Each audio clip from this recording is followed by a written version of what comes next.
Nós estamos em uma jornada com o objetivo de ouvir o que o Espírito diz às igrejas. Essa é a terceira ministração de uma série de 7 semanas, em que a gente está falando aqui na grande celebração e conversando nos pequenos grupos sobre as mensagens que o apóstolo João recebeu para transmitir a algumas igrejas quando estava preso em uma ilha chamada Patmos. Na semana passada a gente olhou para a mensagem enviada a uma igreja chamada Esmirna, e era a igreja sofredora, a igreja perseguida, empobrecida pelas suas provações, mas rica para com Deus. Hoje nós vamos meditar sobre esta carta que lemos, enviada a Pérgamo, a igreja mundana. Eu entendo de que essas mensagens são universais, enviadas àquelas igrejas em locais físicos daquela época, mas enviada a cada um de nós, porque nós somos igreja. O que é a igreja? É este prédio? É a instituição Comunidade Ágape? Não. A igreja somos você e eu, quando juntos servimos ao Senhor Jesus. E sabendo que as nossas responsabilidades são primeiramente individuais, cabe-nos a pergunta que estamos fazendo, né? Que igreja eu sou? Que igreja você é? E a ordem do Senhor daí é: aquele que tem ouvidos, ouça o que o Espírito diz às igrejas. Não é uma carta doce, mas com certeza termina com uma promessa magnífica. Termina com alimento espiritual, com uma marca de vencedor, a pedra branca, e com um novo nome que é recebendo nós o caráter de Deus. Começa com o Senhor se apresentando como aquele que julga a sua igreja. Ao anjo da igreja em Pérgamo escreva: estas são as palavras daquele que tem a espada afiada de 2 gumes. Se você ler com carinho cada uma dessas 7 cartas, do capítulo 2 e 3 de Apocalipse, você vai ver que Jesus se apresenta de uma forma, e já se apresenta daquela forma com o objetivo de já manifestar ali a sua mensagem. E aqui é uma mensagem de juízo, dizendo: ei, eu venho como alguém que vem para executar juízo. Eu venho como vem alguém para executar a correção. O Senhor começa como sempre elogiando aquela igreja, dizendo que conhece o meio em que ela está, que conhece o ambiente em que nós vivemos. Eu sei onde você vive, onde está o trono de Satanás. Olha que lugar que foi nascer uma igreja. Em uma cidade em que Satanás tem ali o seu trono. E por mais que historicamente acredita-se que foi dito isso pelos templos que tinham lá, ou pelo imperador que ficava lá, fato é de que sobre aquela cidade havia um governo satânico. Havia um trono estabelecido, e trono fala de governo, e neste lugar Deus plantou a igreja de Pérgamo. Eu não sei onde você mora fisicamente, eu não sei onde você trabalha. O que eu sei é que independente do lugar onde você está, Deus sabe onde você está. No sentido de que pode ser difícil de expressar ali a sua fé, pode ser difícil de ser igreja do Senhor naquele local, mas o Senhor sabe que você está ali. Eu sei onde você vive, e eu sei que é difícil, eu sei que as dificuldades ali são grandes, eu sei que é complicado viver ali. Para aqueles irmãos o nível de opressão era muito grande, porque Satanás governava sobre aquela cidade. Agora é interessante notar é que é possível ser igreja fiel, mesmo em meio às trevas. É possível.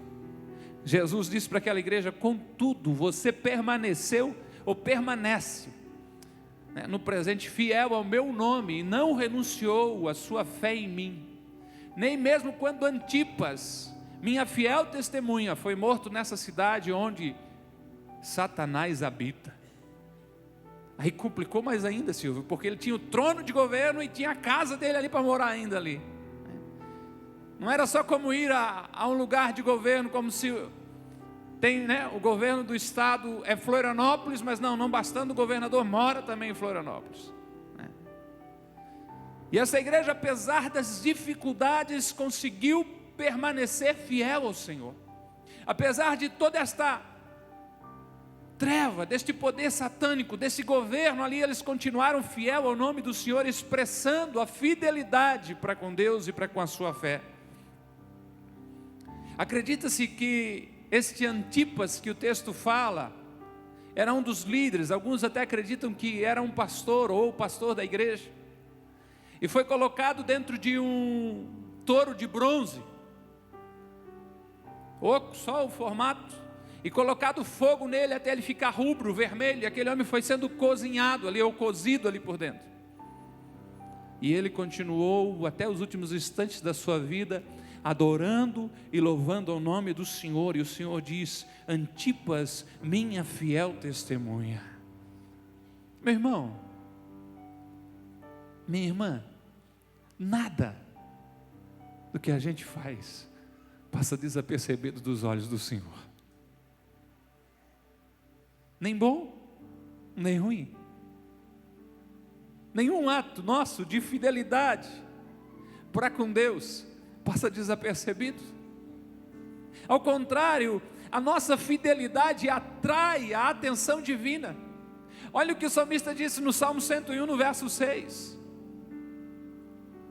os meus olhos procurarão os fiéis da terra, para que habitem comigo, diz o Senhor. O que anda em um caminho reto, esse me servirá. Eu sei que é difícil onde você está, mas sei que você permanece fiel para com o meu nome. Eu sei que você não abandonou a sua fé, nem mesmo quando a perseguição foi no seu auge, no seu ponto máximo. Quando alguém pagou com a sua própria vida, você se manteve fiel a mim, e é assim que eu procuro vidas. São estes os fiéis da terra que os meus olhos procuram. Você quer atrair a atenção de Deus? Seja fiel a Ele. Nós vivemos numa época que fala-se muito em extravagância, na adoração e tá, porque fazendo isso atrairemos a presença de Deus. Pode ser que sim, mas o caminho que a Bíblia está dizendo é: o Senhor procura os fiéis da terra. Fiel no domingo à noite, na celebração, mas fiel na segunda de manhã, no seu trabalho, para com a empresa, para com o patrão. Fiel. A fidelidade vai atrair a atenção de Deus, e Deus elogia esta igreja pela sua fidelidade. Será que nós somos essa igreja hoje, que temos atraído a atenção de Deus pela nossa fidelidade para com o nome de Deus? Como você se sente quando o nome de Deus é achincalhado, emporcalhado, blasfemado? É como se não fosse com você.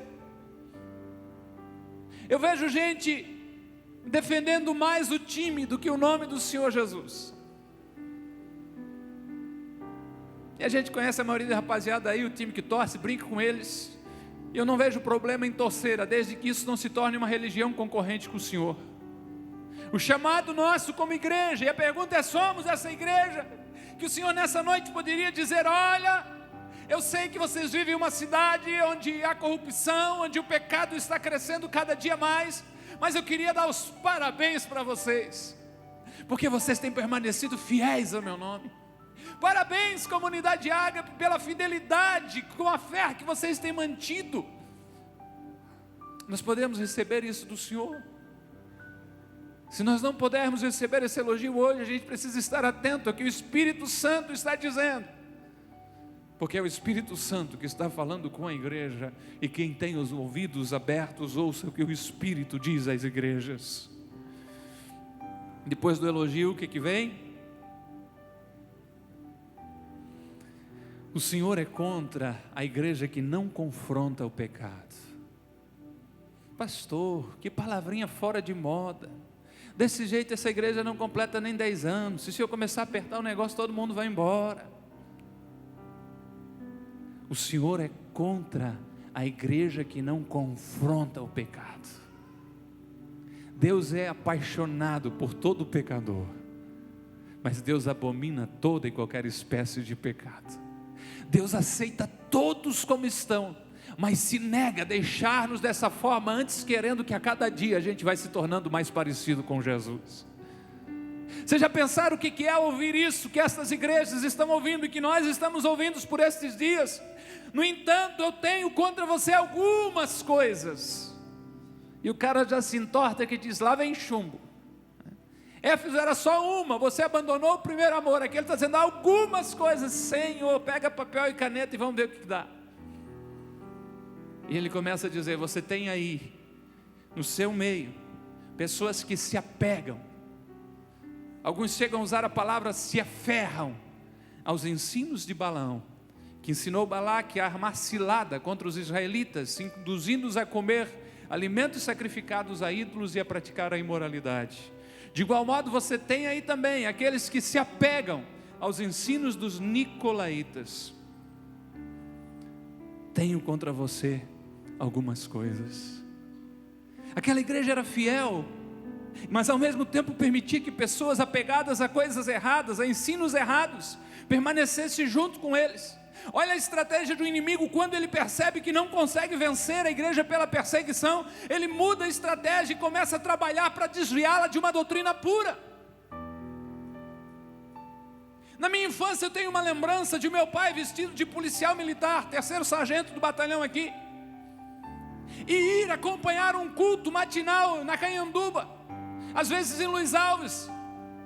O pai do Douglas passava lá, meu tio pegava o pai vestidinho de soldadinho, e ele ficava numa espécie de porteiro na porta da igreja, para apaziguar, para os caras respeitar um pouco mais, porque o cara do alambique na frente pegava e pagava cachaça para aquelas pessoas irem e atrapalhar o culto, porque a cada semana que passava, Deus continuava salvando e os clientes do boteco diminuindo, e havia uma perseguição.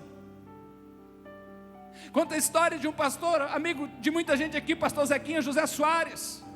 Ele é um homem baixinho e entrou um cara grande, com uma peixeira, um facão quase que arrastando no chão, para acabar com o culto. E quando veio sobre ele uma unção do Espírito Santo, e ele disse, porque o valente morre até do bicho do pé. E continuou pregando a palavra de Deus. Aquele homem se rende ao Senhor. Onde é que o Senhor vai com isso, pastor? E com a história de Pérgamo, por algum tempo o diabo lutou contra a igreja, trazendo perseguição, e o que descobriu foi-se que quanto mais apertava a igreja, mais ousados se tornavam os cristãos. Quanto mais a igreja era apertada, mais ousadia os irmãos tinham, mas quanto mais relaxado e mais à vontade a igreja fica, mais fria ela também fica. E ele tira a perseguição, e ele começa a introdução de um desvio doutrinário. Deixa eu querer o coração, mano. Deixa o resto assim. Venha como estás e fique como quiseres. Liberdade na presença de Deus. A palavra de Deus vai dizer-nos: sede santo, porque eu, o Senhor, sou santo. O Senhor tinha contra essa igreja, porque ela tinha realmente enfrentado a perseguição, mas não tinha conseguido enfrentar o desvio doutrinário. Contra a perseguição e até a morte, eles se mantiveram fiéis ao nome, eles não abriram mão da sua fé, mas quando o pecado começou a entrar na igreja, eles não fizeram nada.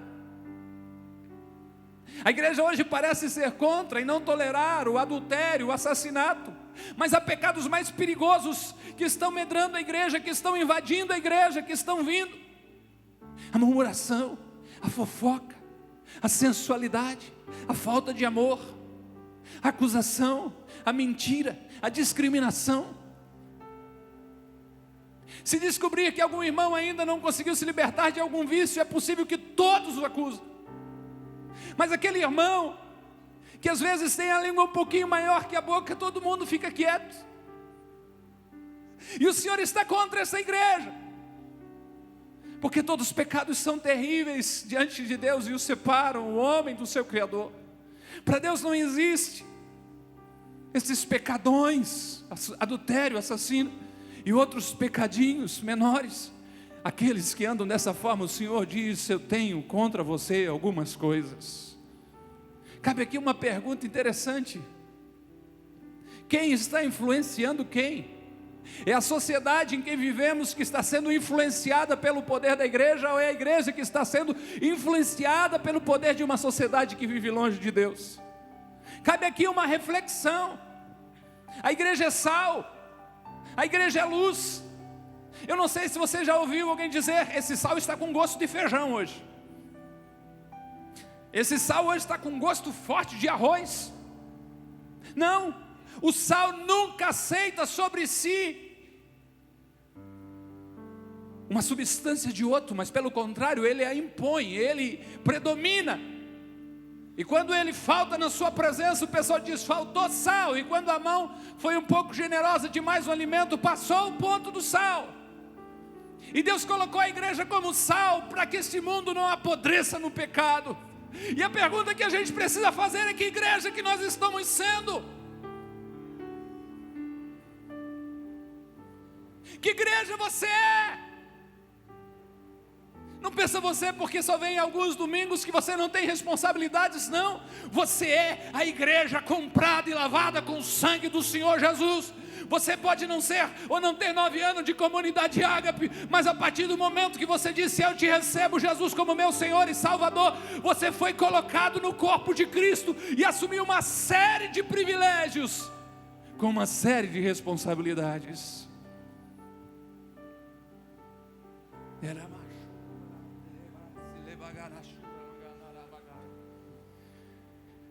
Quem você é? Você é termômetro ou termostato?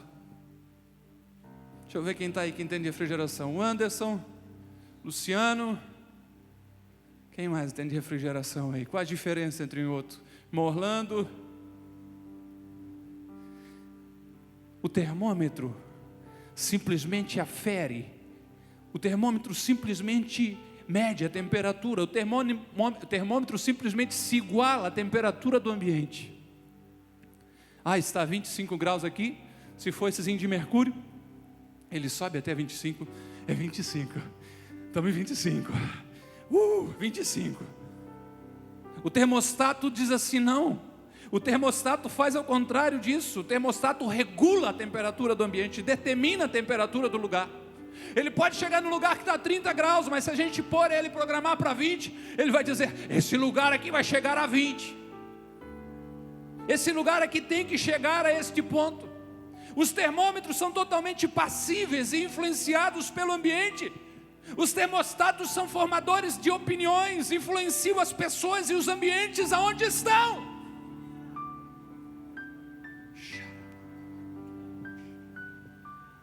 Que igreja você é?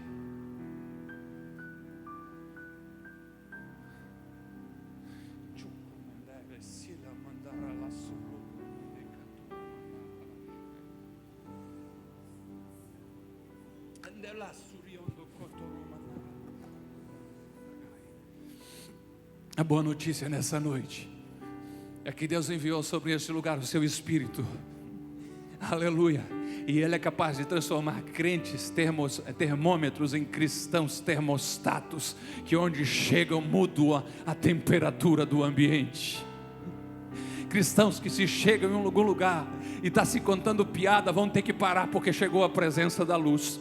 Cristãos que não têm medo nenhum de mostrar o que são. Os jovens brincam às segundas-feiras à noite. Não vou dizer que jogam, porque eu vou lá junto, que eles jogavam antes de eu chegar, né? E eles permitem eu ir lá brincar junto com eles. E essa semana, quando a gente encerrou o período da quadra, antes a gente entrou, e o pessoal tinha se estranhado, o pessoal antes, o nosso pessoal é sarado, mesmo que não são cristãos lá, mas estão vivendo, e a gente ora junto um novo tempo, em nome de Jesus. E o pessoal começou com tanto palavrão e tanta coisa, e na hora o meu espírito disse: não, eu não aceito isso. E esticando ali, velho, tem que se esticar, né? Para se alongar, eu comecei a dizer: glória a Deus, mas assim com força, aleluia, louvado seja o nome do Senhor. Se eles podem esticar tudo quanto é tipo de palavrão ali, você acha que eu ia ficar calado lá? Você acha que depois eles terem atraído todo tipo de demônio naquele lugar, eu ficaria lá? Não, traga o meu Senhor a este lugar, eu não posso me conformar àquele ambiente, a presença de Deus tem que vir ali. Foram embora, saíram, brincamos o tempo todo, nada de ruim aconteceu. Eu e você somos chamados para mudar a temperatura do lugar. seja sal, seja luz, em nome de Jesus. Aquela igreja está sendo chamada a atenção porque está permitindo o inimigo trabalhar de uma forma sutil, com duas estratégias. Eu quero mostrar essas duas estratégias de Satanás para você. A primeira delas é induzir ao erro e levar as pessoas a perder as bênçãos. E a segunda delas é convencer que pecado não é pecado. A primeira, induzir as pessoas ao erro, e dessa forma elas entram sobre a maldição de Deus. Elas saem debaixo da bênção de Deus. E Deus, através de João escrevendo aquela igreja, vai dizer que eu tenho contra você, que você tem tolerado aí Balaão, ou os ensinos de Balaão. Balaão foi um profeta, de que foi chamado para ir amaldiçoar o povo de Deus. O rei dos Moabitas, chamado Balaque, chamou ele e disse assim: cara, vem cá, eu vou te dar um bom dinheiro, amaldiçoa um povo que eu estou com medo deles. E ele disse: eu vou consultar a Deus para ir. E Deus disse: não vai. Os caras melhoraram a proposta, a oferta ficou melhor. Ele disse: deixa eu consultar a Deus de novo. Mas Deus já disse para não ir, pô. Resumindo a história, ele vai. Por 3 vezes ele tenta amaldiçoar o povo, mas Deus abençoa o seu povo. E é nesse texto que com a própria boca dele ele fala que contra Jacó não vale encantamento, aqueles que são do Senhor o maligno não lhes toca. E ele não consegue amaldiçoar o povo. Você pode ler a história, bem interessante, Números 22 a 24, mas em Números 31 tem um registro interessante. Quando ele vê que ele não pode amaldiçoar o povo, ele faz algo tremendo, de uma forma ardilosa, estratégica. Ele dá conselho para que as mulheres estrangeiras se metam entre o povo judeu e consigam conquistar eles e levá-los a comer da carne oferecida aos deuses dos moabitas. E como o culto daquele deus pagão envolvia imoralidade sexual, eles também foram arrastados para isso. Olha que estratégia satânica. A maldição contra você não dá certo, mas quando você desobedece, você sai debaixo da bênção de Deus. Quando você entra em pecado e não consegue entender isso, você começa a sofrer as consequências. O inimigo tenta trabalhar isso dessa forma. Por esses dias o Senhor tem trazido ao meu coração a questão de autoridade. Pais, líderes, professores, policiais, governos. A Bíblia diz que toda autoridade foi constituída por Deus, e cada ato de desobediência nossa é um ato de rebeldia, e rebeldia é um princípio de Satanás. E quando a gente entra em desobediência dessa forma, a gente sai debaixo da bênção de Deus. E Deus fica dizendo: como eu precisava te abençoar, como eu queria te abençoar,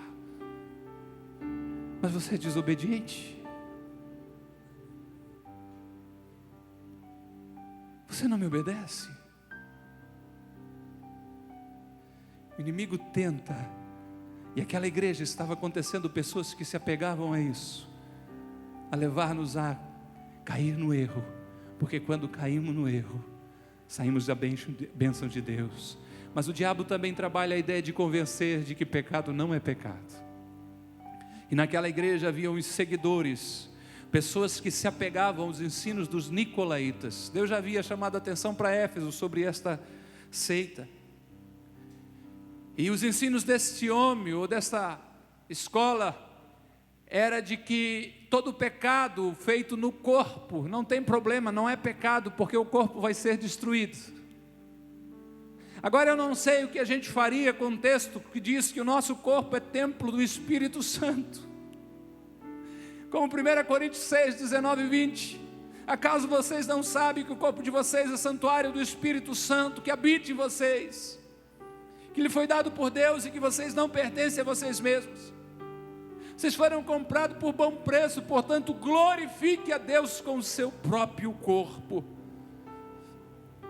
Como o inimigo gosta disso, não faz mal isso não. Não seja tão radical, isso não é pecado, você já está ficando meio carola, hein? Agora tudo é errado, tudo é pecado, que chato. Seja santo, porque eu, o Senhor, sou santo. Aquele que é puro, purifique-se mais ainda, diz o Senhor. E Deus diz a esta igreja: eu sou contra você por causa disso. uma igreja com a doutrina corrompida, que tolera as pessoas que defendem os ensinos de Balaão e de Nicolaítas. Vocês têm pessoas aí que se apegam, que sustentam isso. A igreja de Pérgamo está dividida entre a fidelidade a Cristo e o seu apego ao mundo. E a ordem do Senhor é: arrependa-se, minha igreja. No verso 16 ele diz: portanto arrependam-se, senão virei em breve até você e lutarei contra eles com a espada da minha boca. Se a igreja não se arrepender dos seus pecados, se a igreja não se arrepender por causa da sua tolerância com o pecado, o Senhor promete que vem com juízo contra ela.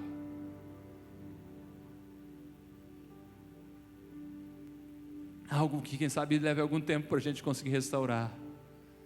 Mas é você entender que o que eu faço de errado faz mal para você também. E o que você faz de errado como corpo de Cristo, como igreja, me ferem também. É por isso que existe a disciplina bíblica. É por isso que existe o conselho de Mateus 18: chama o teu irmão, mostra-lhe o erro, leve ao arrependimento. O que os outros fazem não é problema meu. É interessante isso. Eu machuco meu pé esquerdo e digo assim: se exploda, né? Tô nem aí. Eu sou o pé direito, meu pé direito tá bom. A gente entende isso perfeitamente no corpo, mas não entende às vezes no corpo de Cristo. A gente compreende perfeitamente de que alguns membros às vezes precisam ser amputados até mesmo. Quantas mulheres já não tiveram necessidade de tirar o seu ovário, a trompa, o útero? Porque se não fizesse, poderiam comprometer todo o corpo. Mas sobre um falso amor, quando se quer corrigir, ou quando a liderança da igreja vai contra um adúltero, contra alguém murmurador, linguarudo, e é forte com ele, e capaz de meia igreja se levantar contra por não entender isso, o Senhor está dizendo: olha, se arrependam, arrependam dos erros e arrependam-se também da tolerância com o pecado. O Senhor faz 3 promessas e eu concluo aqui: ao vencedor, aquele que tem ouvidos, ouça o que o Espírito diz às igrejas.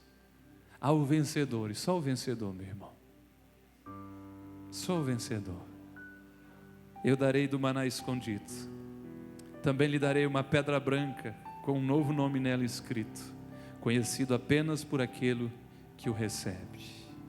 Ao vencedor, maná escondido, pedrinha branca e um novo nome. Maná escondido fala do pão do céu, Jesus, alimento eterno da alma, satisfação do ser. A pedra branca, se dava uma pedra branca quando se fazia um pacto de amizade, quando se libertava um escravo, quando se ganhava uma corrida, quando um guerreiro ganhava uma batalha. A pedra branca é sinal de amizade, de vitória, de liberdade. E o nome fala do caráter. Na Bíblia toda a vida o nome vai estar ligado ao caráter. E Deus diz assim: eu vou dar um novo nome para cada um de vocês. O nome do Senhor que vem sobre nós é o vencedor. É aquele que mantém-se fiel a Deus. É aquele que não tolera o pecado. É aquele que mesmo em tempo de provação é fiel ao nome do Senhor. Eu não sei como tem sido para você ouvir esta pergunta: que igreja nós somos todos os domingos?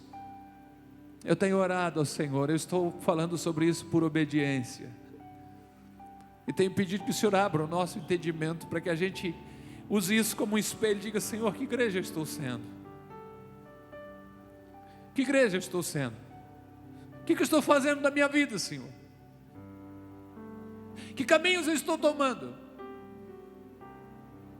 É muito lindo a gente aplaudir aqui como aplaudimos, com gratidão. Meu coração realmente se expande de gratidão a Deus pelos 9 anos.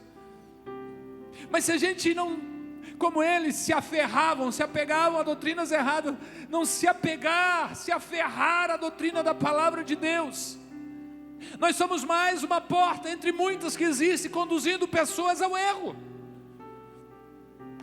Quem sabe o que eu fale agora lhe choque, Mas eu sei que você me ama, você consegue superar isso.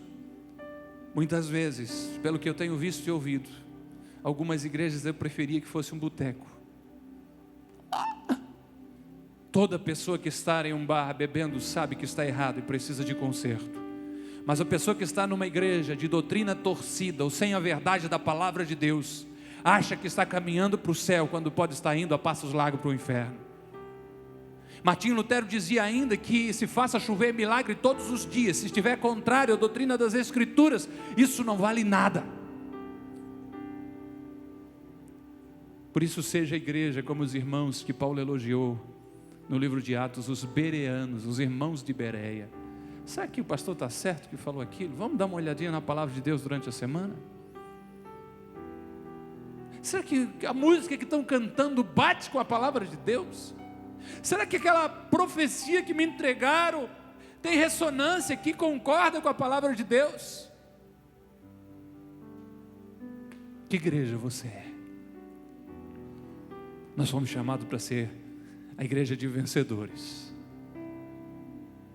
A igreja que um dia Ele vai dizer: bem está, servo bom e fiel. Vocês foram fiel no pouco, sobre o muito eu vou colocar vocês. Entrem para a alegria do vosso Senhor.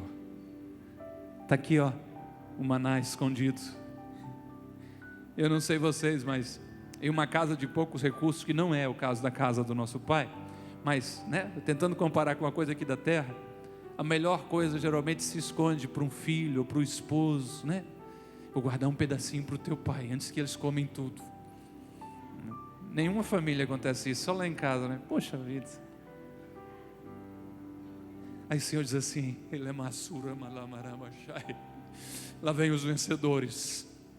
Eu tenho aqui algo que eu guardei para eles, que eu escondi para eles. Como meus filhos, sacie a alma de vocês. É um maná escondido. Foram muitas as pelejas que vocês enfrentaram. Peguem aqui uma pedra branca. Que linda, olhem mais, tem um nome de vocês aí que expressa o caráter de filhos de Deus que vocês são. E você é chamado para vencer. Para alguns de nós essa vitória pode ser nos dada dentro de 6 meses, 1 ano, quando o nosso corpo tombar aqui. Outros, quem sabe, se Jesus não voltar em breve, que eu vejo tudo apontando para um breve regresso dele para nos levar, pode demorar mais alguns anos, mas independente do tempo que passar, não se ganha bandeirada no meio da corrida, não se rompe aquela faixa de chegada no meio da prova, não, é no final, e as vitórias e as promessas são ao vencedor. Esteja em pé por bondade em nome de Jesus.